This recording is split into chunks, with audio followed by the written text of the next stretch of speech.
Hello, everybody.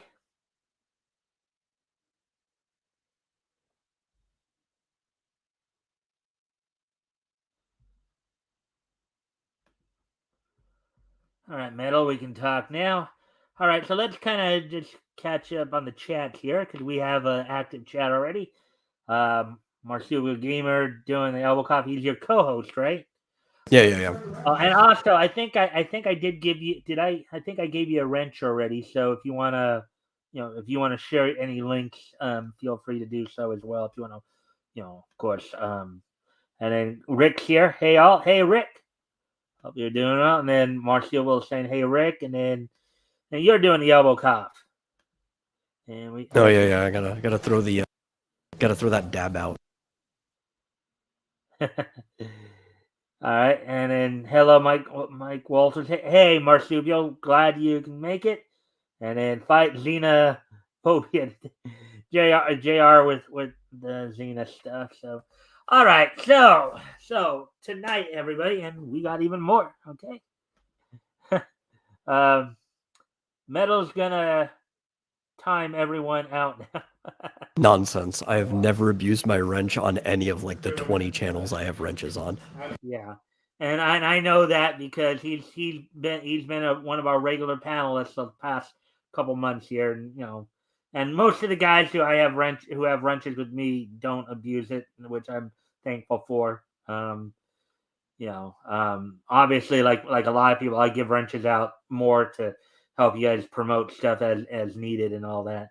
So anyway, so here's what since we do have a bit of a house here.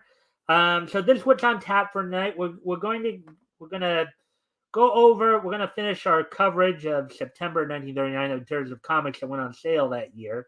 We're gonna be focusing in on three companies: Quality Comics, Standard, and United Feature Syndicate. I'm gonna basically go over the early history of Standard, which also some people would know as also either as Better Comics or Needor Comics, and we'll get into that a little bit more. And of course, Metal, if you want to respond to people as well in the chat, feel free to. Let's see. Don't listen to me. I'm a troublemaker. But that is true. He is. That's most of his Twitter is him making trouble too, and he's been getting a lot of followers now because of it. Yeah. Yeah, I mean, I try to as Metal as I try to actually avoid the drama. I try to make my channel a happy place. Focus more on. We got too many people who focus too much on the negative stuff. I like to be a bit of a respite for all that. So as I said, we're going to be covering Quality, Standard, and United Features tonight. United Feature Syndicate. I'm going to introduce you guys to Standard, which started up by publishing its first comic in September 1939, with Best Comics #1 going on sale that year in September 1939. Then we're going to go look at real quickly from single series. Single series number 10, Little Mary Mix Up. Well, we're gonna and since we have some newer people on, I'm gonna explain that a little bit too when we do talk a little bit about that, and then our as Rick would also say, our feature presentation, as it were. We'll be reading from a couple of books that came out from Quality Comics. We'll be reading from Smash Comics Volume 1, Number 4. We'll be reading the features of Espionage with Black X and Invisible Hood. Some of you might know the Invisible Hood from his time with DC. Well, DC bought the rights to him when Quality went under, in the mid to late 50s. Then we'll be heading over to Feature Comics, Feature Comics Volume 1, Number 26. We'll be reading the clock, and then depending upon the time, might hit a few other stories in there. So let's see. And it looks like, let's see. Before we go, we'll probably just, and Metal, you just shared your YouTube link. It looks like the Vomitorium. Yeah, for the And then Vomitorium. Rick is responding to Marsupial Gamer. Did you get your parcel from me yet? Okay. So without any further ado, then let's go ahead and get started. As I said, we're going to start off by looking at some of the early history of standard comics, also known as better books, also known as Nidor. So now, what I would suggest, Metal, if you can't read anything from this, because I know most of the guys seem to be able to read from here, but if you can't for some reason, when we go to reading the actual books, well, I do still have them pulled up in a tab. yeah, So that's what I was just going to suggest. Pull them, have your own, because that's what that's what this tab is basically for that. But anyways, let's get into this then. Standard better Nidor. And Comics ANC. So you see the little box right there. Parent company Pines Publishing. Status defunct as of 1956. Founded in 1936 in the United States. New York City. Comic book superhero. Imprints are better publications than Nidor Publishing. So that's a quickie. Now let's go into the more detailed thing here. So Standard Comics was a comic book imprint of the American publisher Ned Pines, who also published pulp magazines under a variety of company names. And he also used for the comic Standard. Standard, in turn, was the parent company of two comic book lines, Better Publications and Nidor. So let's take a quick peek at who Ned Pines is right here, just so we can. Oh, okay, so they don't have a picture of him, but he was basically he was a publishing executive. So born in 1905, passed away in 1990. So, anyways, I was hoping no, that actually, I see a picture of him on Google, actually, and he's a average-looking guy. Yeah, we showed the picture of Lev Gleason last week when we were featuring him. That's why I was trying to see if I could find it. But just so people know who he is and all that. But anyways, continuing on. And thank you all for the likes and the shares. Hopefully, we can get a nice packed group of people in here, getting conversation going. So let's get back to this then. Okay. Collectors and historians sometimes refer to them collectively as Standard, Better, Nidor.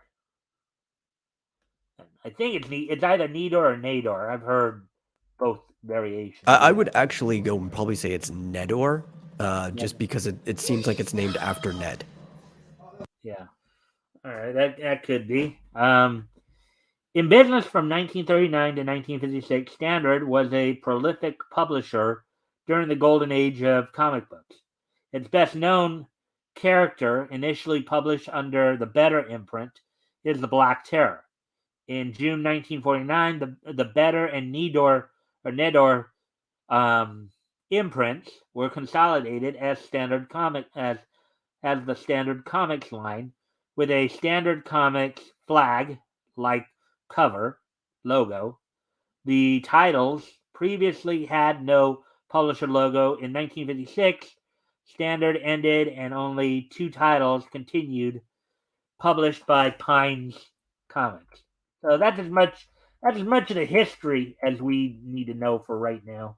I have to say, I actually really appreciate their logo, because a lot of people will make logos for their stuff that have like almost nothing to do with the name, right? So you just see a name and a logo, but because their name is Standard and a flag is a standard, I think it's a really cool play on words with how they used it. Yeah, kind of like the name of my show here, the Mikestand, where I try to encourage conversations over like niche news and all that, right? Play on words. Yeah. So, anyways, so let's now we're going to head over to Grand Comics Database to. Oh, wait, what am I doing? I actually have that. Let's see. All right, so we're gonna just now, as I said, since we don't actually have the books available, just gonna go over some summary pieces real quick here. Um,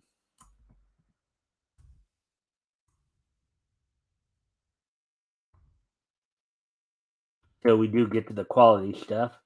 So we'll do this real.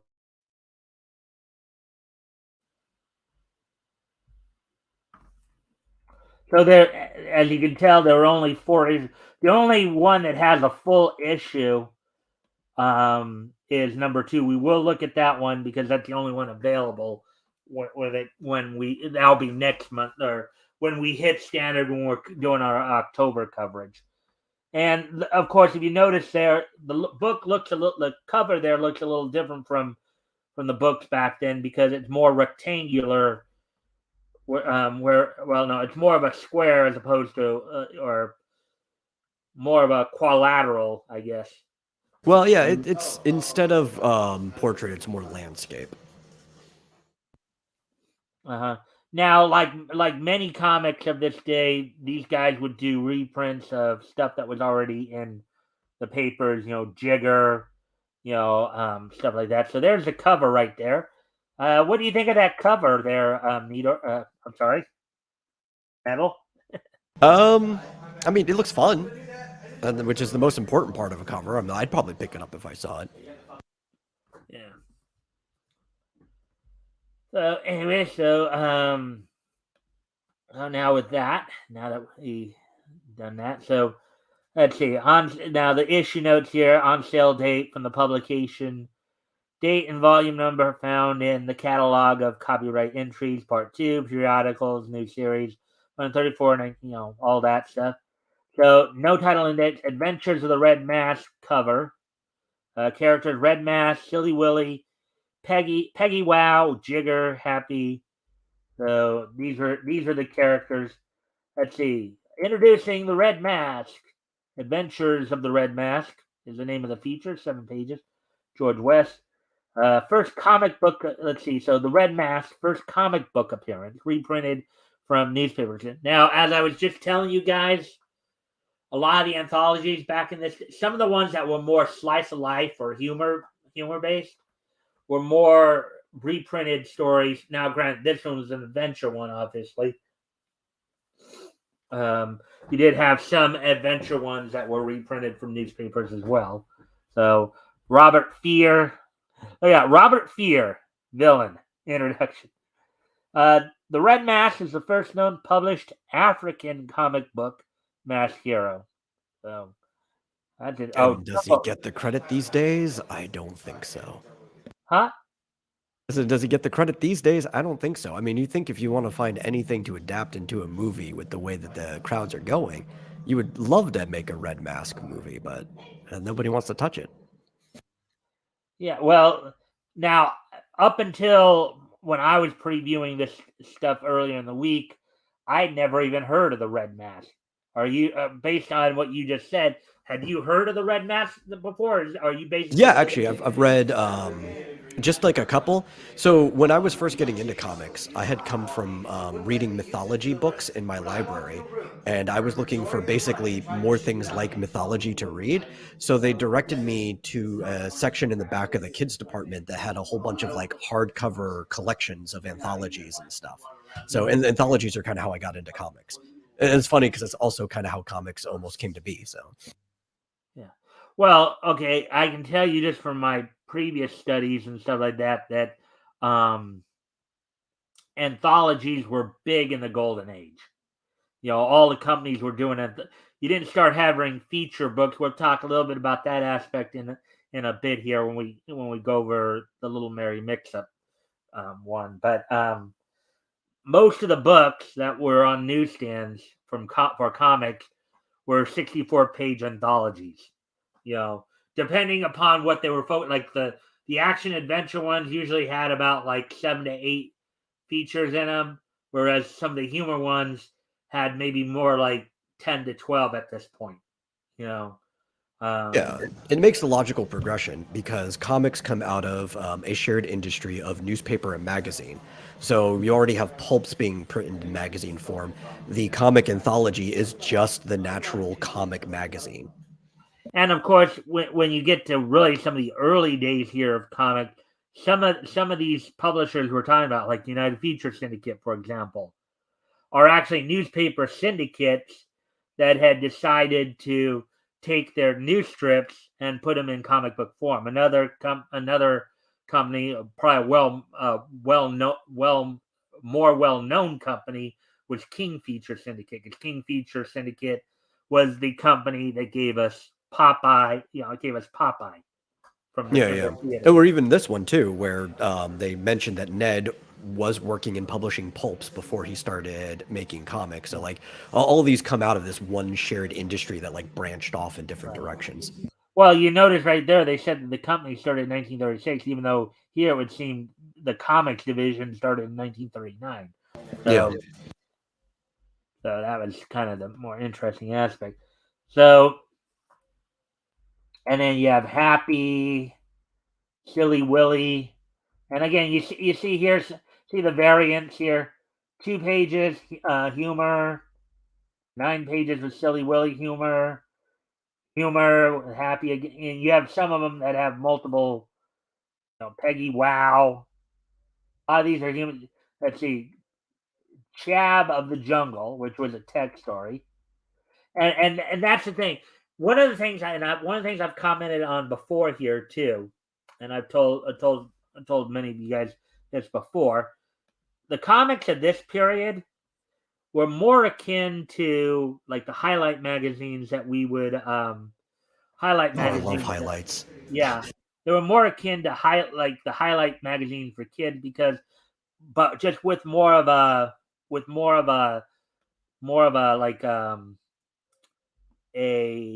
more of a comic focus. You had more of a comic focus in the Yeah. comic book, whereas highlights, yeah, they'd have I'm sure you saw the Timber Toes and Goofus and Gallant have a couple of comics, and then you'd have the picture articles and all that, and Yeah, maybe and it's more of like an activity focus with highlights as opposed to like a comic focus. yeah. Well, comic books of this time also had their share of activity stuff as Yeah. well. Well, And again, they were mags. It was just it was experimental time. People were trying to figure out what comics were, so it's like, hey, we got magazines. Let's just make a magazine centered around comics. mhm. And yeah, again here they'd have multiple pages of the same features, but basically so that one. So and then we'll go to one more here.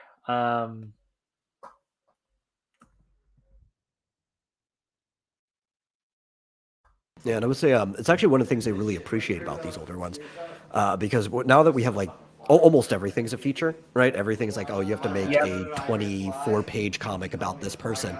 Back then, like any story you wrote, whether it was a comedy or slice of life, whatever it was, it only had to be as long as it had to be. So you could have like 2-page stories wedged in between other things. Right, and that's kind of the cool thing. You in some of those earlier anthologies, you get a little bit more variety. You could have some books where they might have some adventure stories, but you might mix them in with some more slice of life stories and all that. So I mean, that was kind of the one of the cooler things about it too.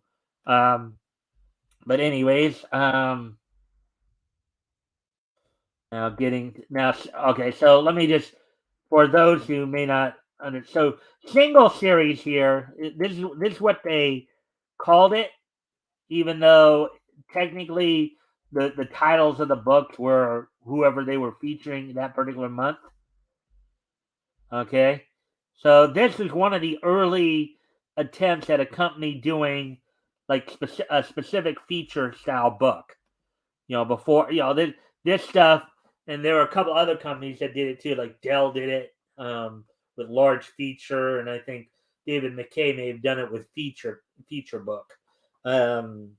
So, um, where they would, but in their case, what they were trying, instead of focusing on one character for like an entire run, they change characters around every month, you know. So this particular issue 10 of this series, which the cover date was 1939, of course, it went on sale, believed, focused on Little Mary Mix-Up here. Now, I don't know if you'd ever read or heard about Little Mary Mix-Up. I'm tacitly familiar. I don't think I've ever read any, but I've seen this character around. Yeah, I've read it one time way back when in the early days of this show. So she, what I even was reading up on her, this week when I was previewing, Little Mary Mix-Up is, again, another reprinted strip comic from the papers. She's basically a precocious little 9-year-old girl. At first she's depicted a precocious little 9-year-old girl who kind of gets into trouble. As the name implies, she may not necessarily be the brightest, the sharpest knife in the drawer, as it were. She's not necessarily stupid, maybe just a little naive. Hence the name Mix Up, Little Mary Mix Up. So she also seems like a troublemaker just from this cover alone. Like she's painting a halo on her own head, trying to like convince people that she's kind of like innocent. Yeah, I mean, yeah, it even says here on this thing, Mary draws a halo on a portrait of herself.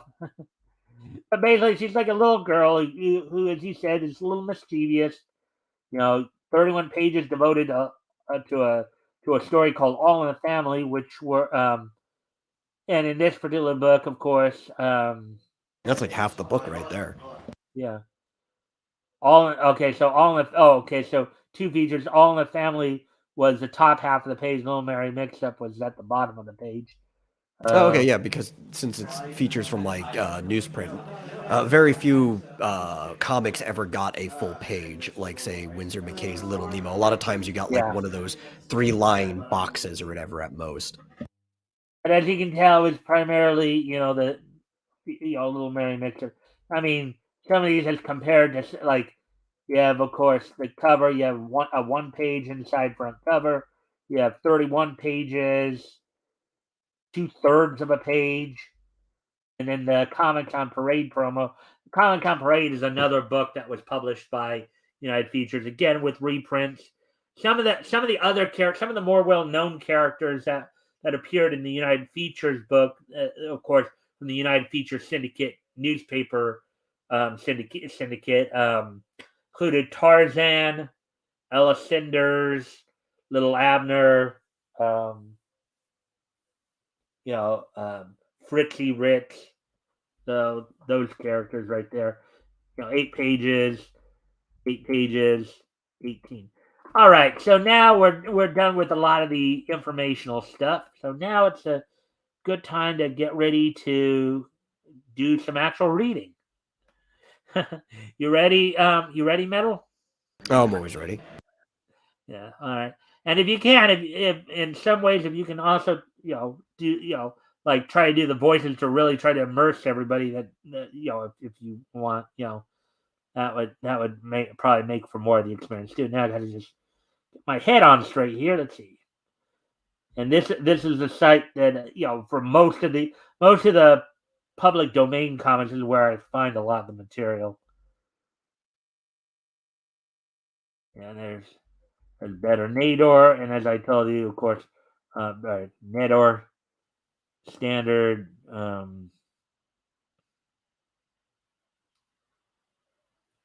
Better, or best comic is at number 1. But as I said, we're going to be. What are we starting with? But I'll probably start with Smash Comics because there's 2 stories there, 2 features there, and then there's the one in Feature Comics. I'll show you in a sec here. Let's see. So I get to it. Let's see.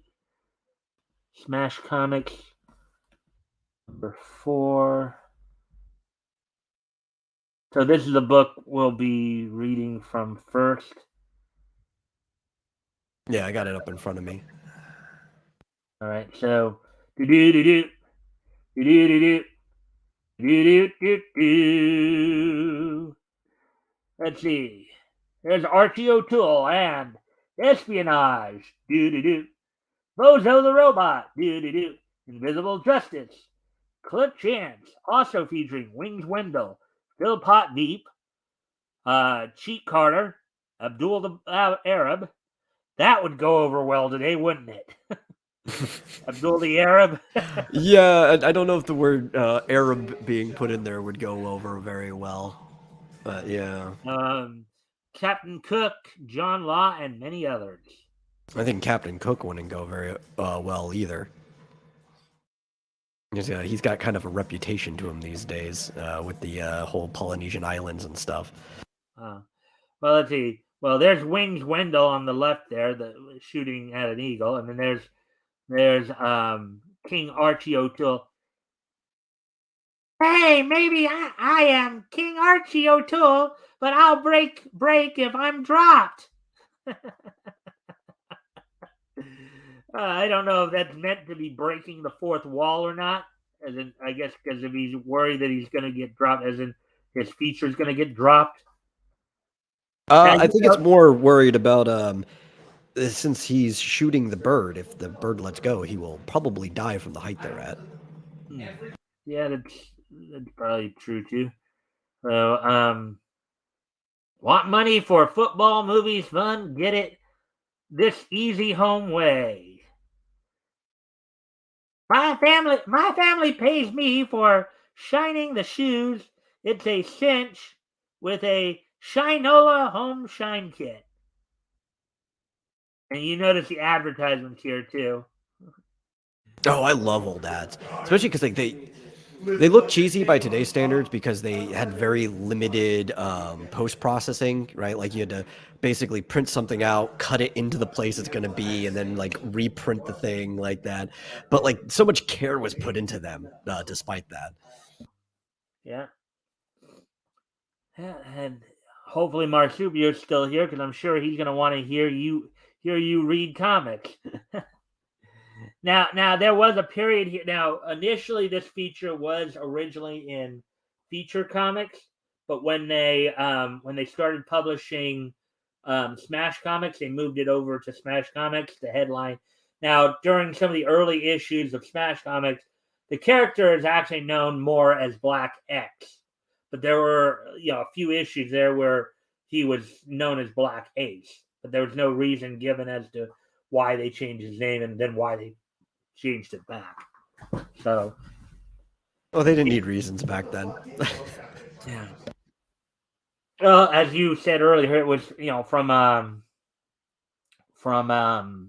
and this story is going to feature the woman who would become basically his arch nemesis here. Espionage, starring Black Ace. Armies on move. Peace must be preserved. Tri-power move to stop activation. America joins peace bloc. Once again, the dictators reach out hungrily. The democracies maneuver, and behind events sits the elusive, mysterious Madame Doom, directing destiny. Madame Doom. There's Madame Doom. There's the villain of this story. Right there for you there, Metal. Any comments? It's a great name for a villain, especially given that this is more of like a pulpy story, right? So it's like having this almost like James Bond style, like Madame Doom. Like you don't know much about her yet, but the name alone thinks like she's moving scenes behind the scenes and stuff like that. Now, of course, looking at how they drew her, let's just say for a moment you happened upon her in the street. You're walking along, and all of a sudden, here comes Madame Doom coming your way. You think you might be taken aback by her beauty? I don't know. More so in the next I panel. know we're talking about a drawing here, but let's just say you were in that world. Yeah, I'm trying to imagine this person like realistically, like what this is supposed to represent. Definitely, like, she's got a nice figure in the next panel over, so that probably maybe. All right, like a shadow, she flits across Europe, snatching state flits. I'm guessing that might be wander or saunter or whatever. I guess. I believe that would be used in the what's it called? The passive past tense of fleet, right? So Okay. like fleet of footwork. Yeah, because I've never, this is one of the few times I've ever that I've actually seen that word. So, across Europe, snatching state secrets and selling them to the highest bidder. Somewhere in the United States, bang! Swift hands empty the dead man's valise. And many hours later, in a luxurious suite in New York City. Yeah, you want me to read her line? No, I'll do it because I usually will volunteer to do the women because I don't have a problem with trying to impersonate a woman and try to make it sound like a woman. I don't have a problem with trying to impersonate anyone. I don't care if I offend them. Yeah, but anyways, but you want to try to do a woman's voice then? No, I can, because she seems like a suave, sophisticated woman, so she'd probably sound like, "Gentlemen, what am I bid for the military defense map of California's coast?" All right, you definitely get a keyword. You did that a lot better than I could. You did that a lot better than I could. Right I do there. a little voice You're acting. Madam Doom here.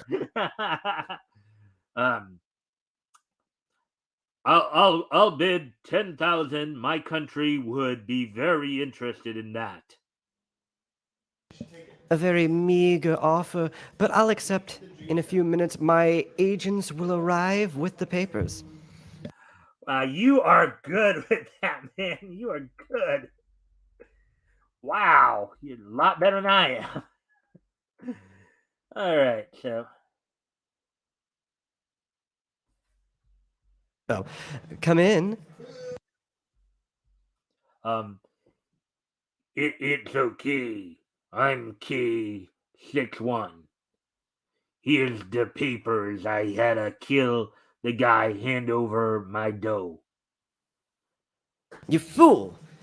Here, get out of the country. Well, gentlemen, here are the plans. I will take the cash now.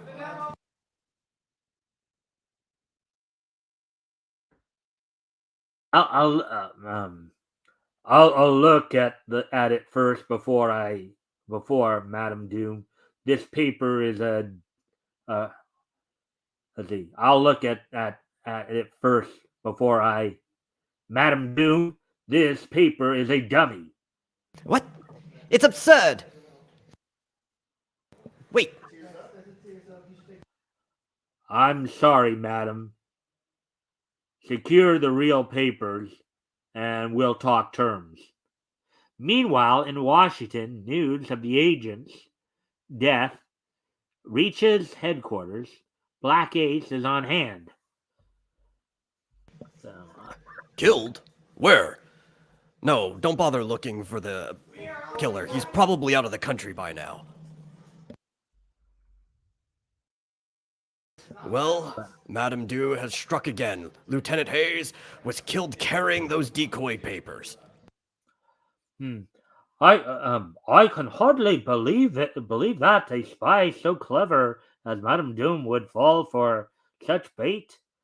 Someday I'll meet her face to face. Well, at least the real papers arrived here safely. Good work, Ace.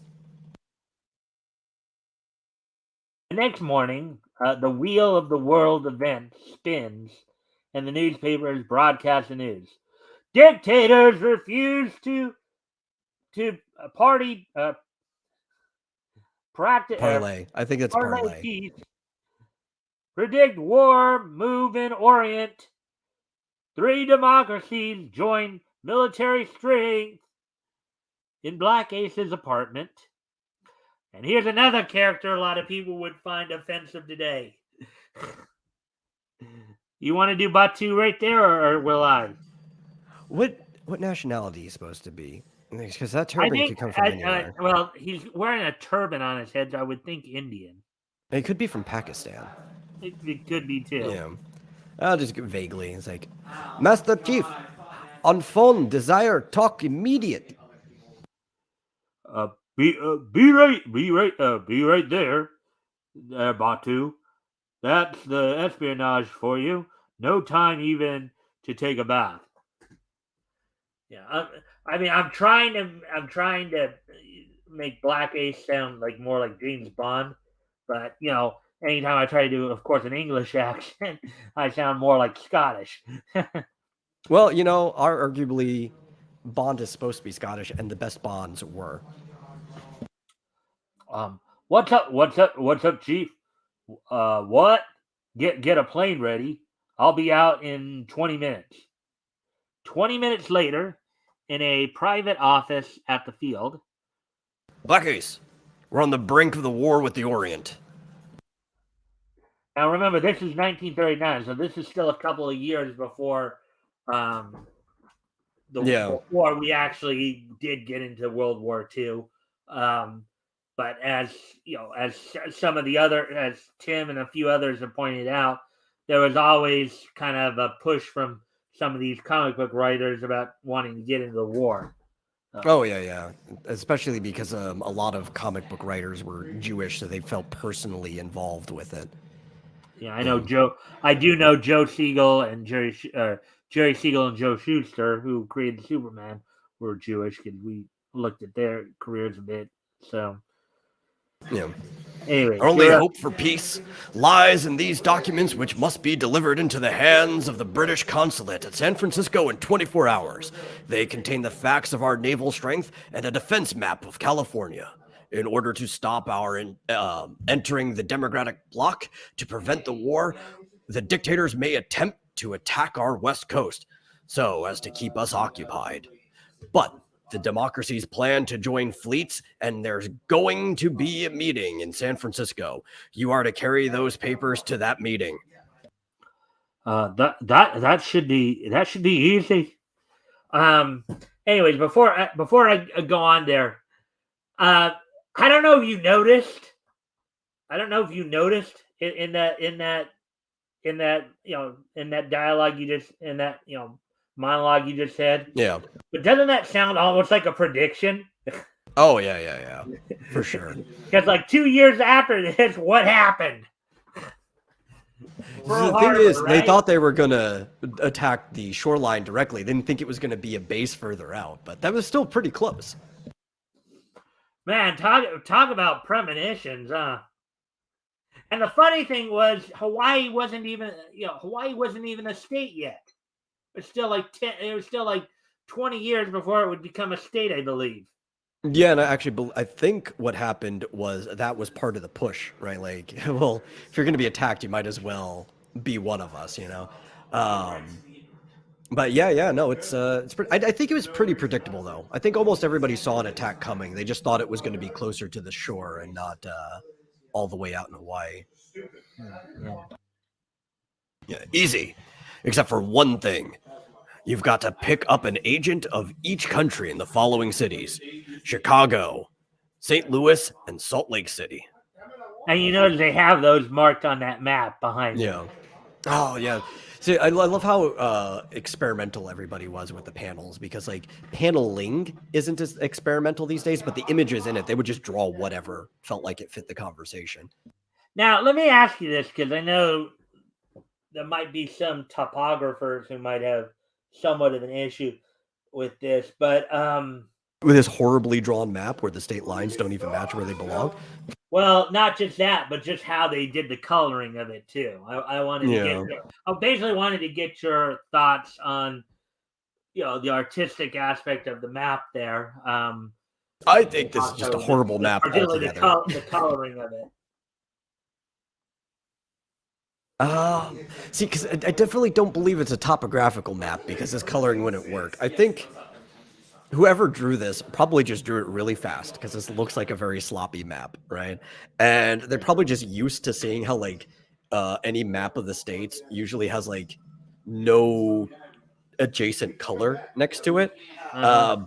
But then they just filled in a bunch of it yellow anyway, and it's like it feels Well, like it was a it's very kind of funny too. I'm looking right at South Carolina and Georgia right there, and I get the impression it's almost looks like they actually gave Georgia more of South Carolina's territory than oh yeah. and also look at Tennessee and North Carolina too. That doesn't look quite right either. Yeah, I really just feel like this was a really quickly done freehand map where somebody was just looking at a map of the United States and it's like, I've got other panels to draw. I don't have time to make this perfect. Yeah, well, yeah, you get that because it's like you look at the map right there, right? You look at the map right there. It's almost like somebody put a map made of, I don't know, cake. They made they made a map of the continental United States out of cake, right? Yeah. And then left it out in the sun for like a day. That's what Or this looks like they cut it up into cookies and they just left all the cookies on the baking sheet together and they all just started expanding into each other and moving it around. Yeah. So, anyways, that means my trip is not a secret, and Madame Doom will try to regain those plans. Taking Batu with you? Yes, an expert pilot. So long, Chief. With a roar that, with a roar uh, that speeds ship. I think it just Zoom. says with a roar. The speedy Oh, ship zooms skyward. okay, So yeah. this is something I've noticed about a lot of these old anthologies, and I'm looking at it here too. They Uh-huh. had magazine editors looking at this, and those used to be really good editors, but a lot of the grammar in here is like really bad. There should be a comma after the word roar there, so you actually know the pacing of the sentence. Right. With a roar, the speedy ship zooms skyward. And somewhere in the United States, Madame Doom plots. The Black Ace. I've wanted to meet him. Hello, this is Madame Doom. I will meet you in Frisco with the defense map. Never mind how I'll get it. Just have the money there. Wow. You are good. You are good. Before I turn the page here, things are getting a little dim in here again. I'm gonna try to make some lighting adjustments here. So I'm gonna while I'm off camera, why don't you talk to the chat a bit? And Yeah. Rick uh, asks, could the state lines have been different back then? They have changed slightly. There's always territorial disputes within the states, and they have to agree with each other. But I don't believe they were that drastically different. I think it mostly looked the way that we're used to seeing the continental United States looking now. It really does just look like it was a very lazily drawn map.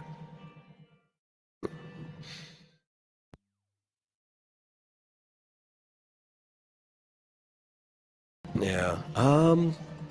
This is a fun story, though. I thought it was kind of fun when I was flipping through it earlier, but it's definitely more fun reading out loud.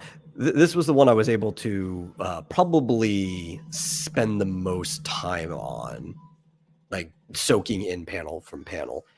Some of the ones after this, it's just like I kind of just blew through them because they weren't as interesting.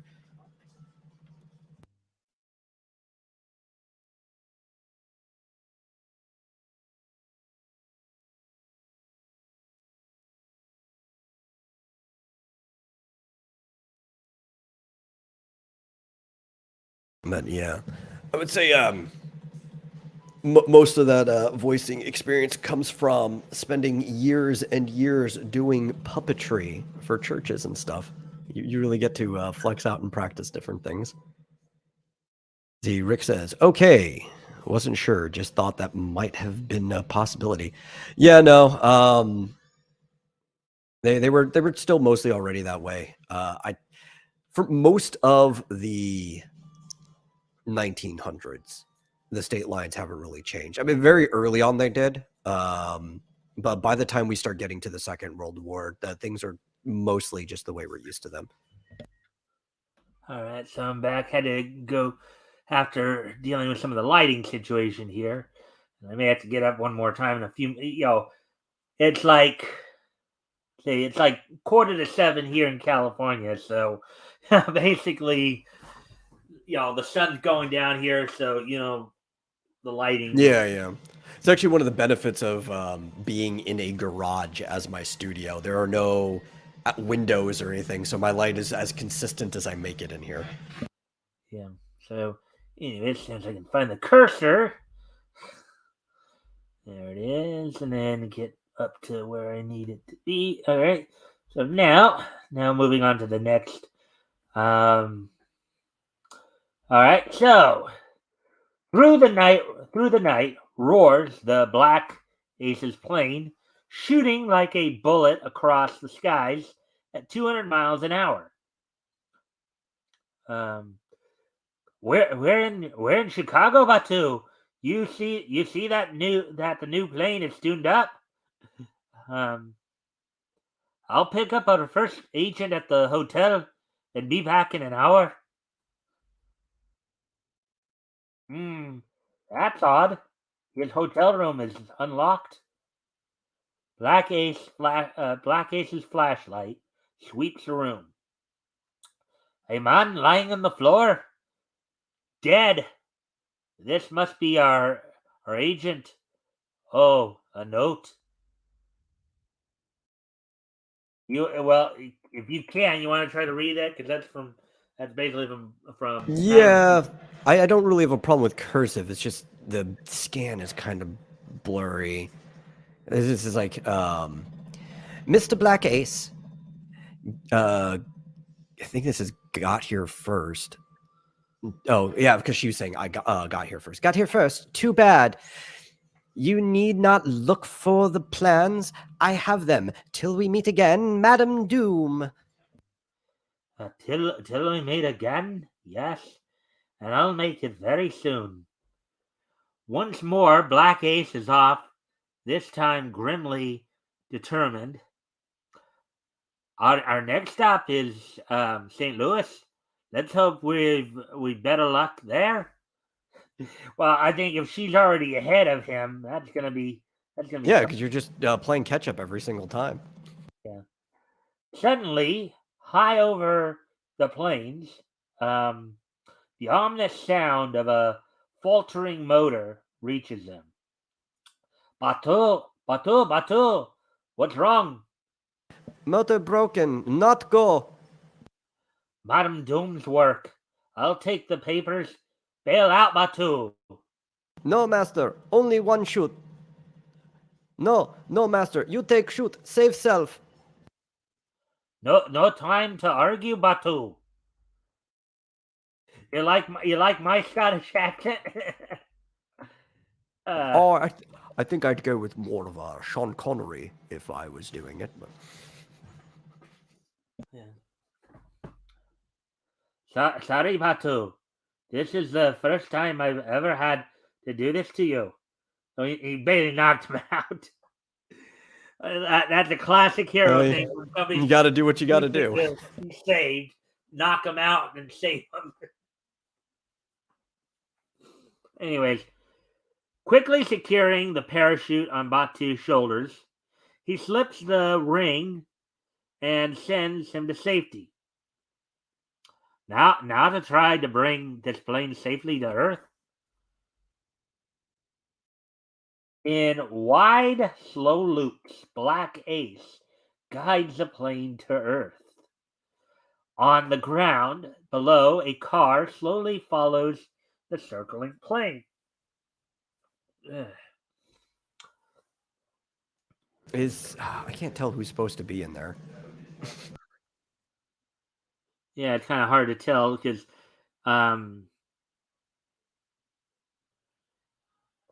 Yeah, because it's just a car. You don't know who's in there. It's like it could be Madame Doom yelling from the back seat at her men. It could literally only be her men in there. yeah, maybe just like a head here, maybe.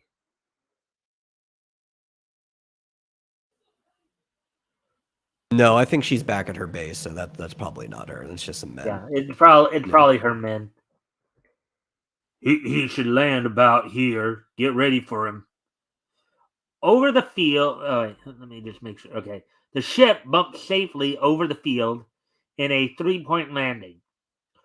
Come out of the plane with your hands up in the air. Oh, the welcoming committee. Whom do I owe all this to? Shut up and walk to that parked car. From a clump of trees nearby, Batu, who landed safely, watches as the Black Ace is driven away. Package drop from car. The maps. I have plan.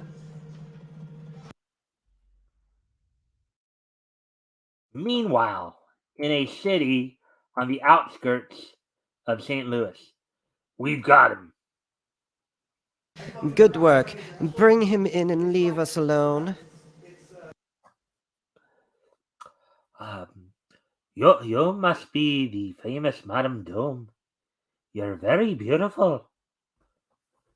And you are even more handsome than I imagined, Mr. Black Ace. Sit down. Think we shall get along very well. Now, let me explain this because I've seen from obviously I've kind of read at least a synopsis of this story before, and a few from DC as well. Um, there are a few characters where it's like you have a male protagonist and a female antagonist, and there is some quote unquote romantic tension between them. You know, um, I know there's a DC feature featuring a guy named King Standish, where his arch enemy is the Witch, and and um, and they have kind of a little thing going. And then to maybe a slightly lesser degree, you have it between Zatar and his one of his arch enemies, Tigress, the first Tigress. Lighting's getting a little worse here, so I got to make some adjustments. So, No. if you want to talk to the chat or plug anything, go for it.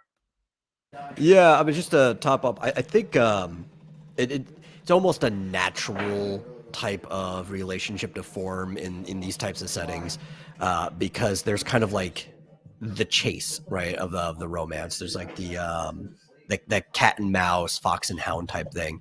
And if the bad guy specifically is a woman who's being chased by a very talented person, she's going to find some level of attraction to him and vice versa.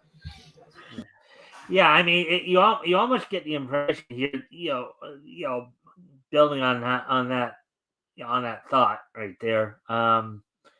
You always get like there is kind of a little, as you said, the cat and mouse angle of it, the thrill of the chase being explored here in kind of a interesting way. It's not like overly sexual or anything like that. You could tell that they're basically a couple of attractive people who, there are a lot of probably men who would find Madame Doom attractive, and a lot of women who'd find Black Ace attractive. And now they're Yeah. kind of coming together. I mean, in some ways, you could almost argue this is almost like a James Bond-esque type scenario.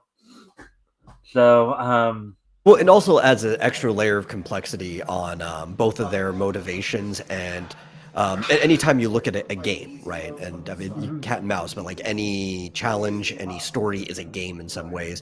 The hero and the villain have a win condition, right? So, like, if you are the hero and you can woo over the villain to the good side, then that's a win condition. But if you're also the villain and you can woo the hero over to the bad side, you also win. So they have like these opposing win conditions to each other that are almost like the same thing, but it's who manages to do it. yeah. And it looks like we do have a question in the chat there. It probably doesn't have as much. I know. What's your favorite Utu? I don't have one, Jason. One Utu owl is as much as another. Let's see. Um, so Rick was saying Black Ace looks like Captain Finity. Yeah, I guess. It's the monocle. I think that's what does it. Yeah. Well, actually, if you remember, in DC had a villain named Monocle. Oh. In fact, Marcelo Gamer, I think, made that same point. I need a top hat and a monocle, so I can be respectable. I mean, if you come into a room wearing a top hat and a monocle, people assume a lot of things from you right away. So, you know. Like you're high class and all that. Um, I think he was talking about in the car earlier when we were trying to figure out who it was. He was saying it was our minions, which we came to that conclusion eventually. Yeah. So, anyways, as we continue on with the story here, I'm sorry you didn't stay in Chicago. I found your note. You did? How nice. Won't you have tea, Mr. Ace?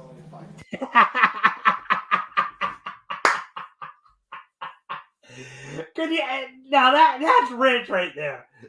You're having tea with the bad girl here. How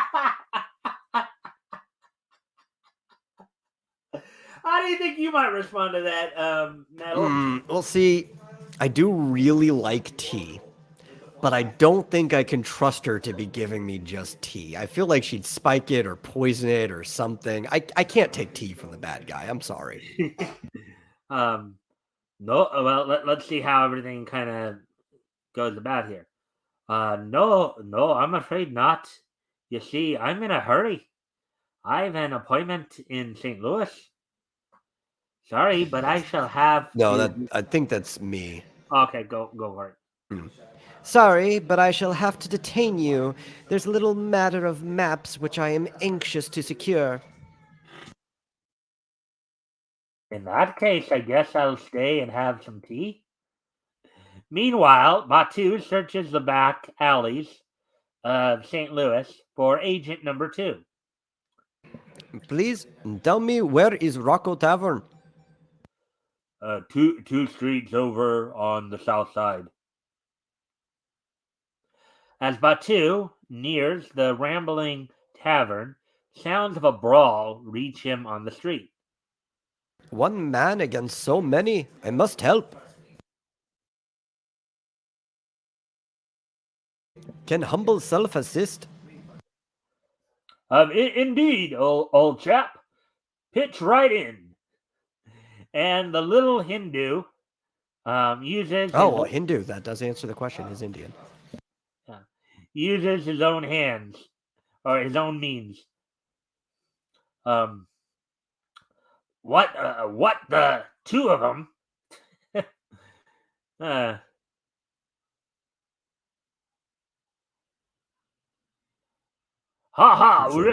Ripping system. What? It's an interesting hat he's wearing. Humble opinion that we depart immediately, as opponents grow quite numerous. Right, you are, old chap. As soon as I polish off this blighter, I think that first part is you. You must be Agent 01 or 012. Present password, please. Sun Khalif. Good. Now we must hurry. Black Ace is in grave danger. Lead the way. Lead the way, old chap.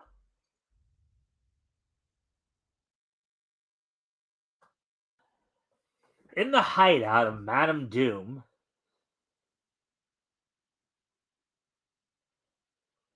I believe that's Ace. All right, yeah, I'm trying to look at all the word bubbles and see where everything's at. You are wasting your time, madam. You see, as I got into the car, I threw away the maps. Very clever of you, and stupid of my agents. Uh, you take the front door. I'll take the rear. We've no time to waste. At the front door, a ghostly figure, Batu, appears, followed by the real Batu. Hey, who are you? I'll Oh, get him. all right. And as the two thugs chase the ghost, Batu, the ghost, Batu slips into the house. Meanwhile, in the rear of the house, good evening, old chap, and pleasant dreams. Shock! Attracted by the commotion, Madame Doom uh, turns, giving Black Ace a split-second advantage. Um, I'll take that gun. Batu, good to see you. I've got 012, secret agent, and plane for Salt Lake City is ready. See. Ha! I say, is that the famous Madame Doom? I'll um I'll take I'll take those plans you stole, madam. I have other ideas about that, Ace.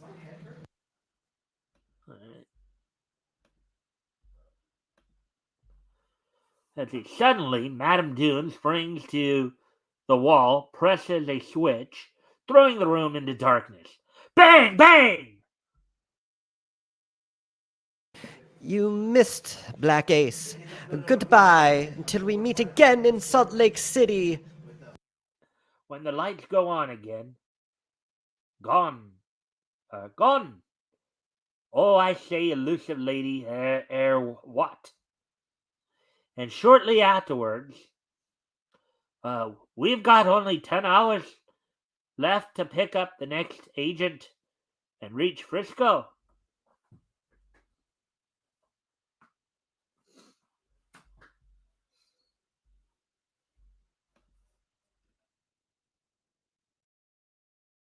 Autumn Doom has an hour handicap. We may be in for a warm reception at Salt Lake City. Meanwhile, in Salt Lake City, You're not afraid, are you? for that much dough, lady, I'd shoot anybody. That's a businessman for you right there. Huh? What was that? What was that? I said, that's a businessman for you right there. Yeah. Unlike some of the comic pros of today, right? Yeah. Um, Speeding out of a cloud-filled sky, Black Ace noses his plane earthward. Suddenly, let's see. That first one's definitely 012, and I think the second one's Black Ace. All right. I say, look, a plane diving at us. I expected this before. Get those machine guns from under the seats. Black Ace. Um, Immelman. Black Ace Immelman. Spins. Immelman. I It's guess. a plane maneuver. Yeah. Figured as much. Um, that guy knows his stuff. Keep on those tails so I can open up. Okay. Once again, the killers dive. This time, however, they are met by hail of lead. I say, persistent chaps. Beastly sense of humor. Here they come again. Yow! Once again, Black Ace guns turn on the flyers. And as he speeds to the airport, the sickening wail of the fallen plane is heard.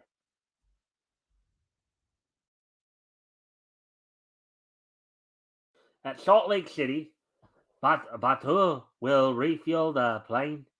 You and oh, I think that Oh, actually. I think this is Batu saying this so he refers to himself in third person. That makes sense. Batu will refill the plane. You and 012 will fly the other agent or find the other agent. My instructions are to seek Agent B5 in an old hotel on Market Street. Careful, Lace. I think we're being followed. Allowing the stranger to catch up, two agents suddenly whirl and set upon him. I say, he's a tough blighter. What? Wait just a minute. This is Agent B5. Right. Whew. You two can scrap. Dashed. It's he. Have you the papers? Have you the papers? Let's see. Blackish. Let's see. Uh, oh wait, I think that's the But it's second. not the same person. That is a different guy, but I can read it. All right. Black Ace, good to see you. An old lady and two ugly thugs have been following me for the last hour. Here they come. Madam Dome.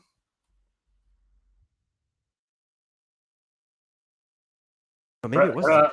So his hair says it could be the same guy, but for some reason in that angle, they completely changed his hair color and his clothes color. Yeah. Well, that's just I think some of the way they were drawing it back then, because we've seen stuff like that before too, where it hair color, clothes colors may look different from panel to panel. Yeah. We're a little more pedantic when it comes to like lighting and stuff like that these days, and I understand a lot of it was limited to how they had to do screen tone printing, and also sometimes you would end up with panels that the coloring was supposed to be right, but in the printing process it ended up being like washed out into a different color, like the green just didn't end up in that spot when it was supposed to. All right. Throw up your hands, all of you. Take her purse, 012.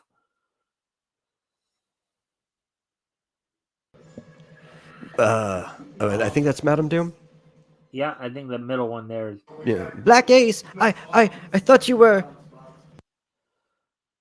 Uh, got it. Got it. Let's go. We've got 3 hours to make it. I say you Americans are punctual.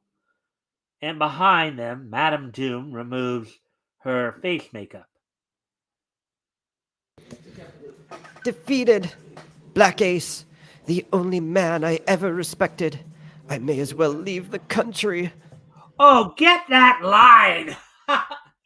Get that line! Classic melodramatic line right there. Would you not agree? Oh yeah. That is a classic melodramatic line you see in a lot of stuff from this time period, right? Oh yeah. Well, I mean, a lot of it has to do with the type of villains too. It's like she's not a person of actual authority or power over a country. All of her power comes from basically being a bad person, right? And organizing all this stuff. She's basically a black marketeer in some ways. So it's like she can afford to be melodramatic because she doesn't actually have a stake in anything that's going on other than achieving her plans. Yeah, or getting her money or whatever. The next day, the papers announced to a waiting world the long-awaited news. Tri-Power Pact signed today. Dictators fall back before show of power. No war in Orient, says President. In his favorite restaurant. Now this is how they always end this speech. Oh, it's got to be. This is how they always. This last panel right here, it pretty much plays out almost the same every time. So, in his favorite restaurant in Washington, Black Ace, Muses. Um, Thinking of Madame Doom, Ace. yes, I can't help it. She's the most fascinating woman I've I've ever met, but as deadly and ruthless as a cobra. What a comparison right there, huh? Yeah. All right. Espionage, starring the Black Ace, appears each month in Smash Comics. So, what did you think of that story? Oh, it was a fun story. I always love reading stories like this, especially reading like old anthologies growing up. Like these were the most fun type of stories I like to read. It was kind of just gallivanting across the world, going from one location to another. Everything's really fast paced. You don't even mind how word heavy it is because how fast everything's moving, and it's almost like watching a B movie in the length of like 20 to 30 pages. Right. Well, this I think this This particular was only story 11, but some was of the only like longer I think ones. 9 or 10 pages, maybe 8, 9, 10 pages. But Yeah. But some of the longer ones, sometimes you get 20 to 30 pages of just this, where they do like yeah, multiple crimes and stuff. But no, this was fine, especially for like a 10-page story. Like, I think more people need to learn how to write 10-page stories like this. yeah. I mean, anthologies would be cool to be seen again. I think I when actually wanted to do an anthology mag, but it's so hard to do it by yourself. yeah, you need to have people. You need to have multiple contributors. Cliff Chance at Cliff Chance at Cliffside, which follows the exploits of I think a high schooler, high school athlete. Uh, Small stuff. Yeah, this is another little featurette that like this is also common in a lot of these comics back then too. Was they'd have these featurettes like this. This is one of the other reasons why I would compare it to highlights in many ways. Yeah. And you could tell that these are two different like times, right? Like they would have taken one from one comic or one from another. These are the things that would be like the side panel in a paper. Yeah, but let's see, small stuff by Devlin. So Oh, nice artist. Tries to pull the Madonna before the Madonna, just a single title. yeah. Uh, hey, Pop, have you seen the tube of toothpaste? You'll get the chair for that. I think these are like These are all just like one-off little bits of like yeah. the guy's life. Well, I think that this is also like sight or word gag because you'll get the Yeah, chair because apparently he's taking the heads off of those dolls and there's yeah. one head. That's right. You'll get the chair for that. And the Um, first one is because the guy's painting, right? So all his paint squeezes look like toothpaste bottles. right.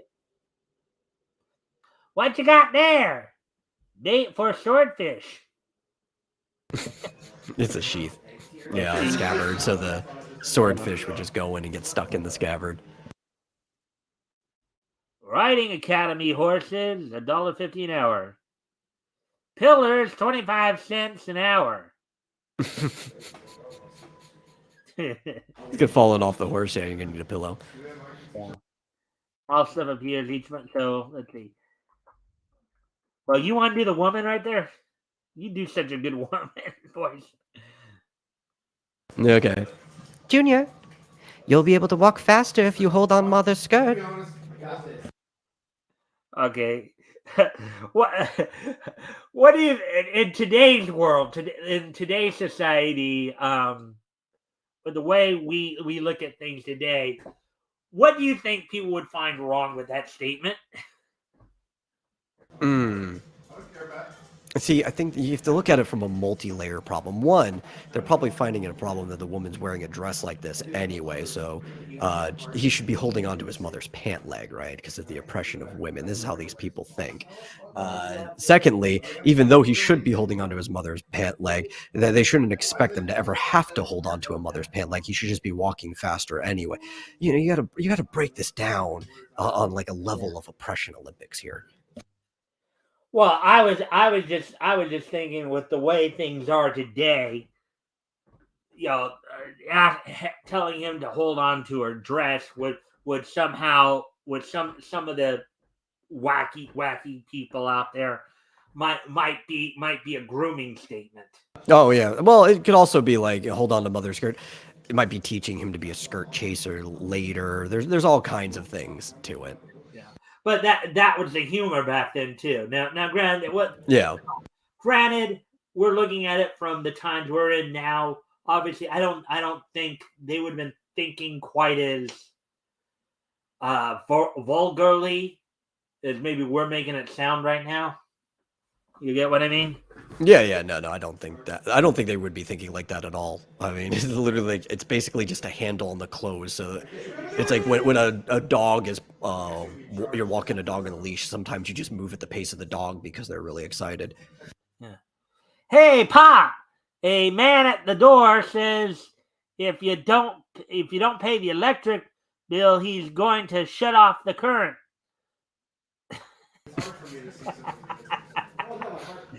At that For point, him, might be the best thing to do. shut off the current, I guess. Right? Right? Yeah. There's some good No, side gags. I can't pay the bill right now. I'm getting shocked to death.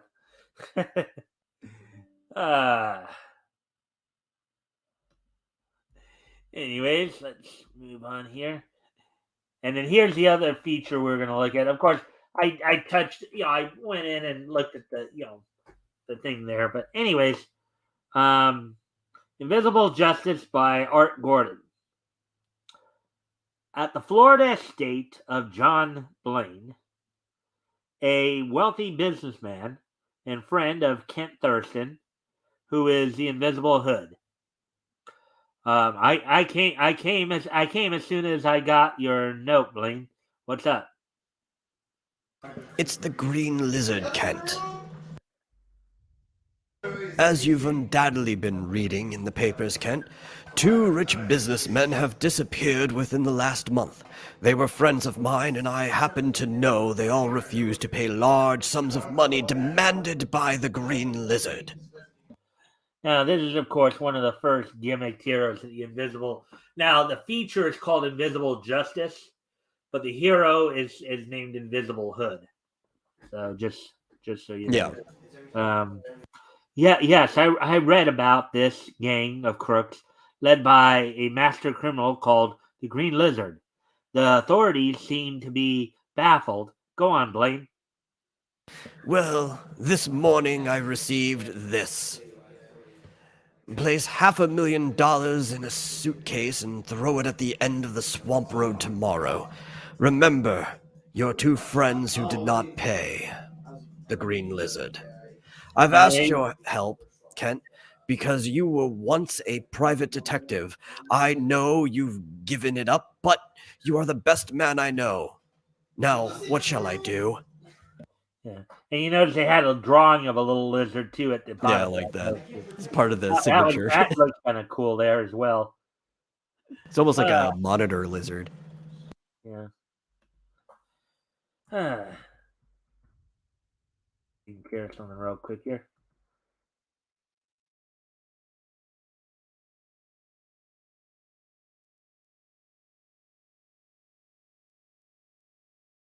It seems like a lot of people already took off on us, even though we hadn't even got this. If they'd been a little more patient, they could have enjoyed some of these stories, huh?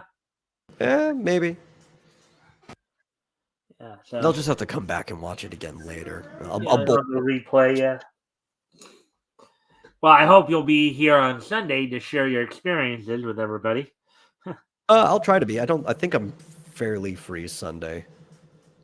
Outside the room, Blaine's servant eagerly awaits Thurston's reply. You do exactly as they say and leave the rest to me. All right, Kent. Wait, I'll see you to the door. As Blaine and Thurston leave, the servant rushes to the library. From a globe, he extracts a small radio transmitter. Wow. Calling headquarters, number 4, reporting.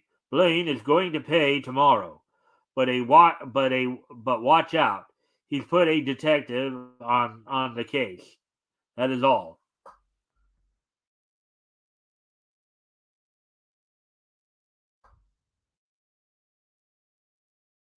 The next day, Blaine drops the suitcase at the end of the swamp road, and then heads back to town. A few moments later, the Green Lizard's men pick up the suitcase. It's okay, men. Let's go. Hidden among the bushes, Kent Thurston watches the proceedings. Now to see what they do next. Using a raft, the 3 men cross the swamps to a small island. Step on it. The boss is waiting. Thurston dons his hood, which is covered with a secret chemical that mixes its wearer, or that makes its wearer invisible. So basically, the gimmick here is he wears a cloak that's basically coated with a chemical that makes it invisible, makes it basically where you can't see, who's under the cloak. Yeah, which is ridiculous, physically, and I love it. Yeah. 2 of them are coming back. They're going to stand guard. The boss must have gotten the wrong drop. No, there's no sign of a cop yet. You're right, Baldy. This job was a snap. Baldy? Look, the raft. It's going across and nobody's on it. Quick, let's get out of here. I told you the swamps were haunted. Let's see. The hood does not hear the approach of a crocodile. Ha ha ha ha ha! That scared them off.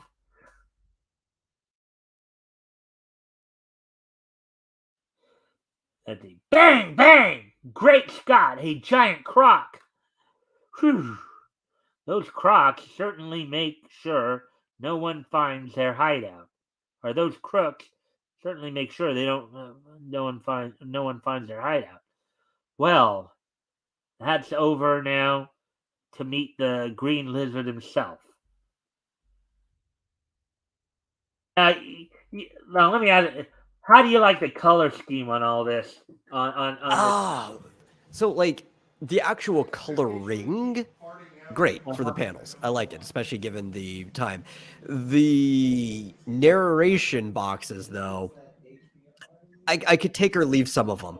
The blue fine, the green fine, especially when those colors aren't being used in the background. And I know they try to mix it up so that you don't have a color that is the background for the box. But the red, it's a little hard to read sometimes. Like you have to give it a double take. Yeah. Well, yeah. I think the coloring here is I'm not as focused quite on the narration boxes as much, but on the story pages, on the panel pages, very bright color, very inviting. I mean, you can see why Very people whimsical. would love to read these stories. They really, Yeah. the coloring makes it seem like it's coming to life for you. Would you Yeah, not because it's agree? like these are pulp stories, right? Like they're pulp style heroes. But when you read a pulp story, even when they are fantastic, they feel kind of dreary in your head. And these colors make them seem more whimsical and inviting than just reading a book would. Yeah. Footprints. Good. They ought to lead to the lizard's hideout. The footprints lead the invisible hood into the deep swamp and finally stop before a huge tree. Well, I'll be. They go right into this tree. There's a door. Also, Rick Secret wants you to know passage? he is still here. Huh? Rick wants you to know he is still here. Hey, Rick.